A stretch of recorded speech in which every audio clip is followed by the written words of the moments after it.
Just getting back from vacay, staycay, a great staycay, a lot of writing and reading and getting back to my love of ancient Greek philosophy and history and connecting it back to our times, and sort of got a bunch of writing projects in store, sort of, I don't know, making lots of connections and thinking through what we can learn from history, always learning. So I'm gonna just get started. We've got Laura waiting in the wings today to talk about UC Personal Insight question 7. So, and she has a hard stop at 11. So I'm gonna sort of just start going through the news, and yeah, it's good to be here. Good to see everybody. See names here at least. Good to be back chatting with you guys. Just some fun things from the Blue Stars camp. We have students who are giving online classes and really enjoying themselves, really understanding their own powers of organization and communication as they explore teaching other students. So it's been really fun to be back this week and hear stories about, what our students are doing, and I don't know how they're growing up by just taking these opportunities and exploring them. We also have students working on their free write questionnaires now, and we have one declaration from a student who said, "I don't think I like writing about myself." And so that's what these webinars are for. They're here to help teens learn how to become more comfortable writing about themselves, because that's a life skill, and it's a professional skill that we all need. So, okay. We also have a student teaching Scratch to younger kids too, and we've been talking to him about his experience teaching. And actually, when you teach, you do become more self-reflective, and that level of self-reflection is so great for essay writing. So fun things going on. So I am going to get into presentation mode here. Then I'm going to share my screen.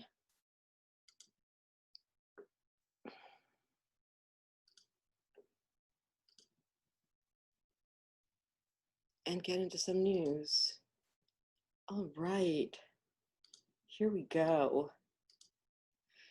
This is me, still 10 years in 2020, and we thought we'd be having parties and in-person type of thing. So just every time I have a chance to shout it out, it feels good, And again, as I've said, I've been steeped in the world of ancient Greece, and 10 years is an odyssey. And yeah, odysseys are rich. It has been rich, and it's exciting to have this kind of foundation to go forward. Wonderful staff, and being off last week, I felt so confident because just so much was still going on, and it's just nothing like having a great team. All right, well, I'm just going to race through this. Here we are. So we've got one more webinar on the UC Personal Insight question 8. Then we're going to have like a roundtable with the team on the Common App essay. We will also try to address the coronavirus essay.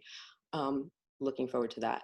There'll be more with alums too. It's just a little crazy right now, especially with those in the medical community. So, but that will happen. That will happen. Let's go forward. Here's our agenda. I'm just going to get going because I want to give you this news. Harvard is bringing up to 40% of undergraduates back to campus because they feel it allows first years the opportunity to adjust to college academics and to begin creating connections with faculty and other classmates while learning on campus in September. So far that's Harvard's basic plan, and I just wanted to give you a few models that have been coming out so just you have a sense of what's going on. Princeton, what they're doing is a sort of rotation system. So first year students and juniors welcome to campus in the fall, sophomores and seniors in the spring. Most academic instruction will remain online. I have a bunch of stuff on Princeton because their model is interesting, and we're all problem solvers here, right? We're all teens or parents of teens who are in tech, who are working in this world of innovation. So I think it's just interesting in real time to see what kinds of plans are coming up. So the university is going to test students regularly for COVID. Every person on campus, including visitors, are required to wear a mask or face covering.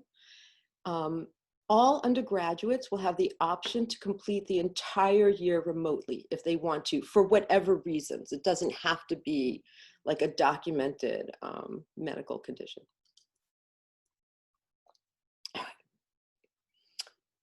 Every undergraduate student who plans to return to campus must sign a social contract. And I don't know, maybe next week I'll talk more about that, the social contract. We have a social contract at Blue Stars when it's called the student agreement, when students sign on, and it just lays the groundwork for collaborative work. And for the social contract lays the groundwork for being a member of the Princeton community. So expect that. And yeah, that's a very interesting concept. Well, the university has also approved a 10% discount to tuition.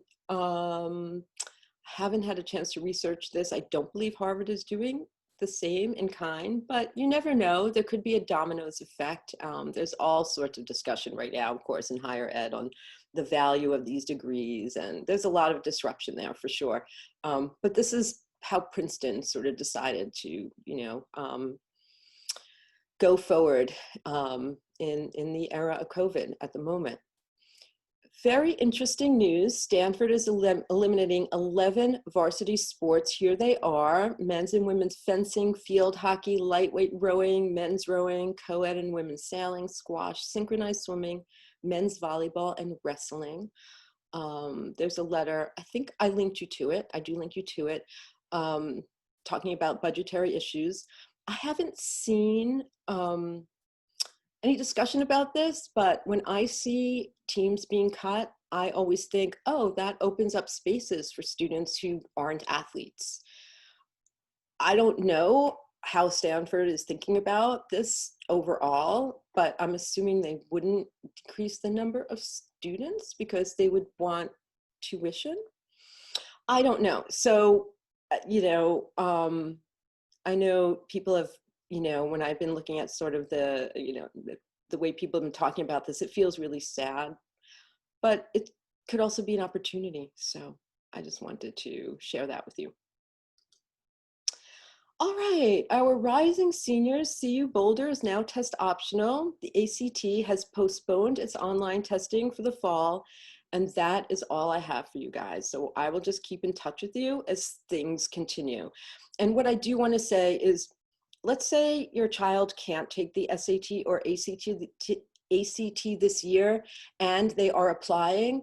There will be workarounds. Like, I already have ideas of how to be able to display a standardized test score. And you should, if you can document it, I totally think you should. So, but for another time. Okay, impact on our rising freshmen, sophomores, juniors, just, getting used to preparing for top college admissions during a time of shifting standards and expectations, and with very few concrete rules. So, and that must, I know that sounds maybe a little crazy making. For me, being a creative strategist, I'm like, this is the fun part, doing stuff where there are no rules. So we can talk about that too at some point. Moving along to wisdom today. I can't remember what this article was about, perhaps what campus will look like or the value of college, something like that. But Susan Donarski, professor of education, public policy, and economics, University of Michigan. As an economist, I'm frequently asked, is college still worth it? My answer is almost invariably yes. The lifetime payoff to earning a college degree is so very large in health and wealth that it dwarfs even high tuition costs. College is an especially smart choice during a terrible job market.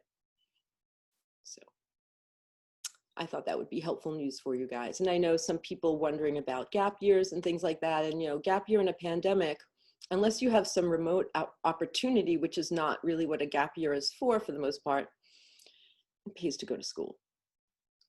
All right, and I dug back into some notes from a while back because especially because we're doing personal insight question 7 on how you've improved your school or community, I thought this was really great advice as well. Don't think of yourself as a college applicant first, but a person and community member. So, okay. All right, well, here we are. And now what I have to do is get back into Zoom and grab Laura. Hello. Hi, Laura, how are you? I'm good. Amy, how are you doing? Good. And now, even though we were late because we had a little technical snafu, I feel like I did a very smooth job getting you in here and sharing the screen right now. All right, so we love this question. And we are going to get going on it. And so, but first, being the systematic creatures we are, we're first going to refresh ourselves and talk about the tips for UC Personal Insight questions in general. So, hope everyone remembers, be specific. And in fact, Laura and I are working with a student who is applying to Oxford, and we were on the UCAS website the other day where they were giving tips on writing essays. And here's what it says. Be specific from line 1. I took a note on that. Be Yes. specific from line 1. Okay, stay focused on one aspect or one story, especially true for this essay. Include a takeaway or lesson learned. And one of our favorites, don't get fancy. Expect to draft multiple revisions so you can work through initial bad ideas.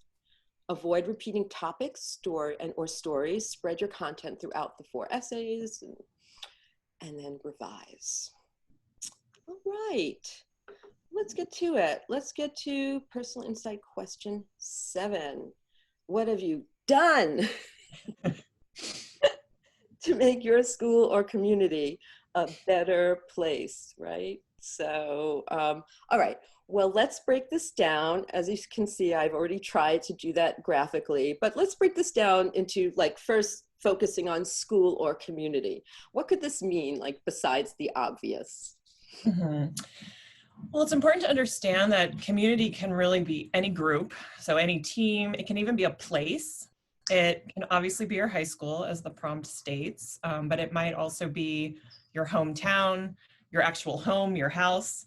It can be any community. We were talking recently that it can be a virtual community, right? So it can be any group you're a part of, inside school, outside school, at home. School club, it could be your team, it could be your dance troupe, your workplace if you have a job. Those are really good ones. Every year, the New York Times comes out with an article about students who have written essays connected to money, and they're always extremely effective. So, yeah, so these are just a few examples of school or community. They can be any of these things, and you can also define it again in unconventional ways. So, of course, notice that I have really highlighted that word done, right? Because the doing is what you really need to feature in this essay. And here's the cool thing. If you've done something, this essay is so easy to write. It's really easy. It really is. There's an underlying logic that drives the essay. If you've improved something, then there must have been a problem beforehand. Your narrative is already starting to write itself. You've got a problem, you've got a solution. So to give an example, let's say that your school isn't recycling. You notice this and you decide to spearhead a school-wide recycling and composting program, which is something a student of ours did 2 years ago. So just anything you see in the world and your response is your essay. Right. Or maybe you noticed, as one of our students did, that the seniors, the elderly people in her world, didn't have a whole lot of outlets and activities, and they didn't necessarily have intergenerational friendships. So you organized a weekly chess club and had students play with seniors. It's just a wonderful way to improve people's lives, you know? So all you have to do is define your problem, talk about the solution, of course, in terms of the how, wrap up your essay with some wisdom. Voila, you've got your essay. You do. And we do want to note, though, that this essay topic behaves like all of the others, with the notable exception of number 6, which you discussed with Helen last week, the subject that inspires you. So this essay, you really want to focus on one thing, and really all the UCs except for that number 6, you want to focus on one thing. Don't just list every volunteer activity that you've done throughout all your years of high school. And you, along those same lines, you don't want to just say, I did 100 hours, of service at X place, right? You don't want to overly rely on just a club position or a title that you held. Those types of things can go in your activity list. You'll get the chance to, make sure that your admissions reader knows that, but this is an essay to talk about the details of what you did, that doing, hot pink, all caps. Right, exactly. I do remember we were working through one essay where a student sort of kept defining, like, I am vice president of the blah, blah, blah club, and my role is to blah, blah, blah, blah, blah. And it read like a resume. And like, we kept on wondering, but what did you do? We don't, and so we had to keep steering her away from using her title, and just defining it, as opposed to, like, a movie scene. Again, that's what our readers want. Our world is just totally defined by a visual framework, So absolutely, this is not meant to be like a laundry list of things you've done, because there's another place for that in your application. You really just pretty much want to animate one thing you've done. For you, maybe the most meaningful thing that you've done. Okay. So focusing on that and amplifying that, opening it up for your reader, is what's really going to add value to the rest of your application. Knowing what to leave out, right? You might say, well, there are 3 favorite, activities or achievements. Well, when you focus on one and you really open it up, you can reveal so much about yourself. So one extra tip we have for you today too is, it's really important to think about what you're going to leave out of your application. So you're not going to be able to fit everything in. It's precious real estate, that application space, right? So what you're going to leave out as well.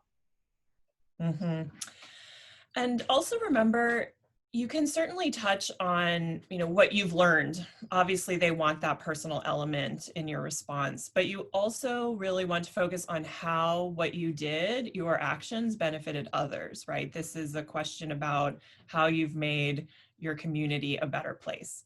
So now that you've set up that recycling and composting program, how is that helping the environment? How is that helping the other students at your school? How is it maybe even helping the local community? And then another way to think of it is, what next? Are you going to take this into bigger and better places? Do you have plans for college? What is the next step for you? And that's a way to really keep it less about just like, I learned this and I learned that, right? And really opening it up into how you were of service to others. Yeah, so the student who started the chess club, for example, in the end, like, she set everything up so that it could continue after she went to college, which is the sign of a true leader too, right? So it could be even something like that. But you want to get away from, you really want to be mindful of your privilege. You want to get away from, oh, I have been exposed to people who don't have the same things as me, and now I feel so much more appreciative of what I have. That would not be the most helpful upshot for this kind of essay. Often that's in maybe draft 3 or 4, right? Takes a few drafts just to get the whole story out. And then, you know, you've wrapped it up in a bow to your very best. And then you give it to somebody and they say, you know, it's a little cliche the way you've ended this essay. So if you feel like you can't think of something right now, don't worry, just draft, and the drafting and the revision, it will show the way after a while.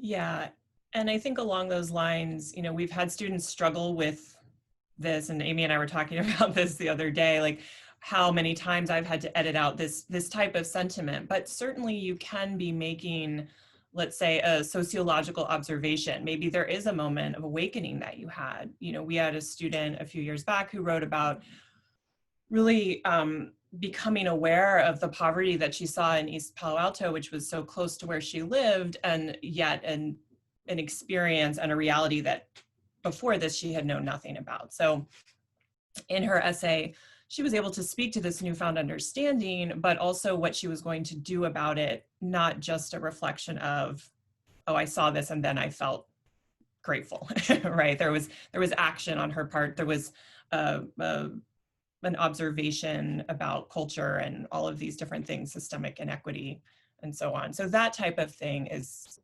potentially an avenue that you could take in your upshot. Yeah, I mean, there was a real awakening for her. And that student, she did very well in admissions. She's at Stanford, and she was admitted to Columbia with a scholarship. So wisdom, gaining wisdom too, you know. It doesn't have to be, again, it could be I set in place this club for the duration, you know, but some sort of insight. So of course, in the age of coronavirus, this essay is just perfect place if you've been making meals or organizing donations or creating survival backpacks or making masks or helping around the house. We have a student who's a bunch of our guys are starting to cook. It's really exciting. And so I've been talking to a couple of moms who've been like, wow, this is great. All sorts of things like that. So the coronavirus situation, if you've been responding to it and you've been moving outside your comfort zone to help people in your community, great place.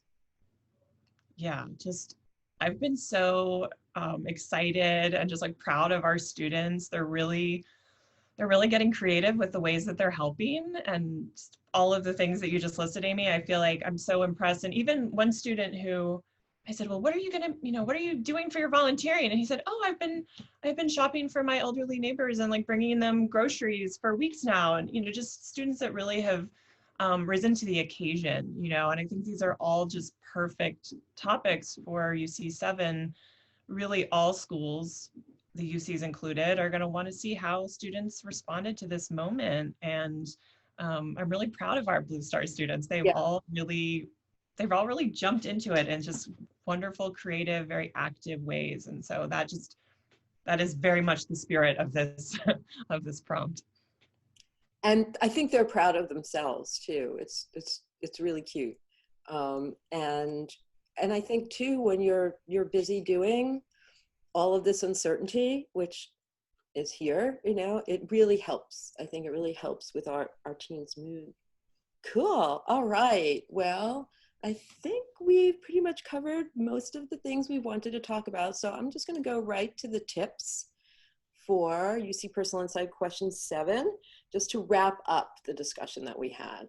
All right. So the basic form of this essay: problem, solution, in terms of how, wisdom, right? Or some sort of upshot. Pick one community and one problem that you focused on addressing. make sure your reader can picture the action or activity, right? Like a movie. Detail what you did to help, how you did it, and the tangible results of your work. Edit out cliche conclusions such as, "No, I feel so lucky for everything I have." Avoid simply listing your quantifiable volunteer stats such as hours logged. And you might consider how you responded to coronavirus with acts of service. All right, cool. So I think we have the prompt up, back up. Excellent. Deck is in good shape. We can just go right to examples that we have of students who have responded to this question. And like we had so many, right? So many. Yeah, it was hard to choose samples. And I was going back through former student essays and just realizing that I think almost all of my students for years now have answered this question. So really speaks to what a good one it is. So student A is just, it's a great story. I love this essay. She started a podcast focused on mental health, and she started this at her school. She noticed that there was just a lot of stress, pressure, anxiety amongst her classmates, kind of across the board. And she also observed that whenever a difficult conversation came up, or a mention of suicide, depression, anxiety, that people just immediately were changing the subject. And she really felt like that was not, obviously the way to address this, and it was so widespread. So she really wanted to do something. And she thought about how powerful she felt storytelling could be as just a way to destigmatize these discussions. And so she paired up with some friends and she started this podcast. She shared, how she got it off the ground. She shared some memorable guests that she had on, fellow classmates that came on to talk about their own stories and were very open with her. And she also made sure to get in the tangible bit, like, so the response from her school community, all the positive things that came out of it. And I could go on and on about this essay. I just think there's so much to love about it. And I really appreciate that she did what we were talking about, right? She saw this need, it was a crucial need, and she just responded in this really creative, personal, very proactive way, as she saw fit. And it's amazing. Yeah. I mean, that she very concretely made her school a better place. And I do remember listening to some of the episodes. I was driving in pre-corona. It seems so far away, but driving down to Menlo Park, I was listening to some of the episodes as I was going to meet her for the first time, because I like to get examples of things. And I remember thinking, this is really some good stuff. Like, I felt she was like breaking news in her podcast, because students were revealing things about themselves that their teammates didn't know about them. And it was very, very great example. Another great example I have is student B, who noticed that his school district's logo was sort of Caucasian centric. And so basically the graphic design was that it was like a bunch of kids, and it looked multicultural, but it was like a white kid in the center. And this was not a white person. And he felt, that was not a good representation of his school district. So he actually wrote the school district and asked them if they could redesign the logo so that it really was multicultural, and they did. So, that's a really great example, I think, of a student who didn't organize something elaborate, but saw something that was a problem, right? And took some action, and it definitely makes your community a better place. I mean, who would argue with that, to have true representations of multiculturalism, So I really like student B's example too. Yeah, me too. And I think it is important to note, along those lines of that it doesn't have to be a big elaborate thing per se. It also doesn't have to be something that you necessarily initiated on your own or just did independently. So a great example is our student C, who really was just very passionate about environmental issues. She wanted to be an environmental engineer, loved animals. So she actually wrote her whole essay pretty much about being a volunteer at her local preserve, environmental preserve, and an education center. And she did all sorts of things there, had many different roles, educated the public about sustainability, biodiversity. She got really animated when she talked about it, and she did it for many years. So she did, though, break one of our rules, which I'll just elaborate on a little bit. She did go on to write about how this particular volunteer position inspired her to do more. So she did end up going to a youth climate summit. It was also obviously something that drove her professional aspirations to some degree. So she successfully broke the rules in that she focused on this one activity, but she showcased how it led her to a few other important things that she did, and also potentially to a future career. So that is, you are allowed to break the rules, but you have to know the rules first, right? That's a good rule of writing. So Student C really shows that you can focus your essay on one volunteer activity, and you just need to make sure you explain why it's so meaningful, why is it important. And again, you're not just saying, I did this for all 4 years of high school, I clocked 200 hours, right? You're talking about the more meaningful stuff. And the student was admitted to Berkeley and UCLA, I believe. She was, yeah. She was. We've known her since 9th grade, so. And speaking of knowing students for a long time, student D, we knew student D from 9th grade too, 9th or 10th? It might have been 10th, but definitely a long time as well. And we really watched him mature as a result of his community service activity, which he wrote about, right, in UC Personal Insight Question 7, which was volunteering at a soup kitchen for all 4 years of high school.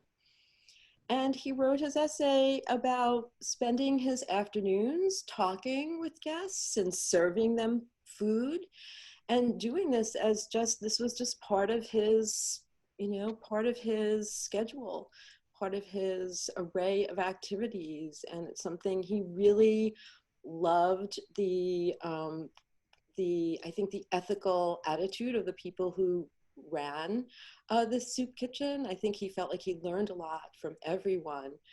So this is an essay where, you're showing character, our C's, our 7 C's, you're showing character, you're showing commitment. There's not necessarily any grand takeaway, but what this essay did was allow him to show what a kind and caring person he is. And, I think he applied like 2 or 3 years ago. But now more than ever, our boys, you want to appear like a kind and caring person. And that's how you're going to start to move and in terms of the competition at these wonderful schools. So he really showed himself to be just a lovely human. UCLA? UCLA, yeah. Mm-hmm.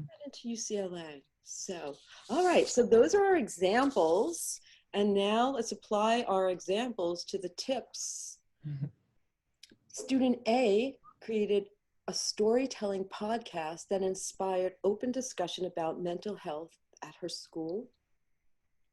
Student B fought for a more inclusive school district logo.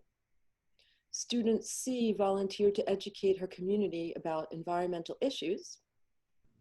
And student D spent all 4 years of high school feeding people in need, right? That's a cool guy. That's a cool guy. So, all right, I'm gonna stop the screen share. I don't see any questions yet. Yeah, so while people are gathering their thoughts, we did want to talk about one oldie but goodie dud. bad example, don't we now? We were thinking, we work behind the scenes with our students. We don't talk directly with students, college counselors, and not, it's rare, honestly, but every now and then there's a disagreement. And we were working with a student at a very competitive private high school. So it's a high touch. So the college counselors really have a lot to say. And this was 2016 when all of this new, racist and sexist language was sort of being unleashed on our society. And this student was starting to correct her friends in social settings. And we thought this was just the most, it's really courageous to do that, and especially back then. And it was a beautiful essay. And her college counselor insisted that she replace that essay with an essay about the Key Club. She had not done one volunteering activity for the Key Club. She had organized the bulletin board at her school. Am I telling this story accurately? Completely, yeah. And Yeah. he insisted she replace it with the Key Club essay. And I have very mean things to say about this person, which I won't say on this webinar. That does not involve cursing, just mean images. And I don't know, we feel like it had a role. We feel like it played a role. So sometimes the things that aren't like official can be much more effective, especially now. So I don't know if you have anything else to say about that. Yeah, I think just to reiterate, it really touches on what we were saying earlier as far as, don't just rely on a club or a role that you held, especially in an essay, you can feel when there isn't anything behind that. I think all the sample essays we talked about, you can really feel the student's passion for the thing that they're doing, and that they've been drawn to that out of a care for whatever that need is that they saw in their community, and so when you're like, I did this because I'm in this role, because I'm in this club, it feels very flat, so. Yeah, yes, it feels flat, not animated. That's a good way of putting it. But also, knowing what to leave out of your application, put everything into it and then start pulling things out, right? And the other thing that I wanted to share with people today, and maybe I'll talk about it more next week, is the revision process. You're going to want to show it to people. But there are people, and there are people, You really want to share your draft with someone who can give you measured feedback. So, and I know there are a lot of parents on this call. Usually that's not your parent. It's, maybe not the first time, maybe, a few rounds into it, you don't want to give your draft to someone like you're really excited about it and they might knock you down in some way. You don't want that. You want to think about the people you can really, trust with your production, your creation. And don't just give it to anybody. So the more you think intentionally about each part of the process, the more smoothly, it will go. So maybe, it's someone who's older who is in college. Maybe that person, could help you. Maybe it's an aunt or uncle. I don't know. But so think creatively about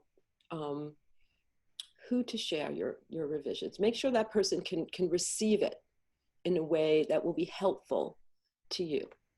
So, all right, Laura, I'm going to let you go. I know you have another class, so you go ahead. Thank you. And yeah, it was fun to be here, fun to chat. I love this question, so it was fun to chat about it, and I'll see everyone soon. All right, have a good one. Thank you.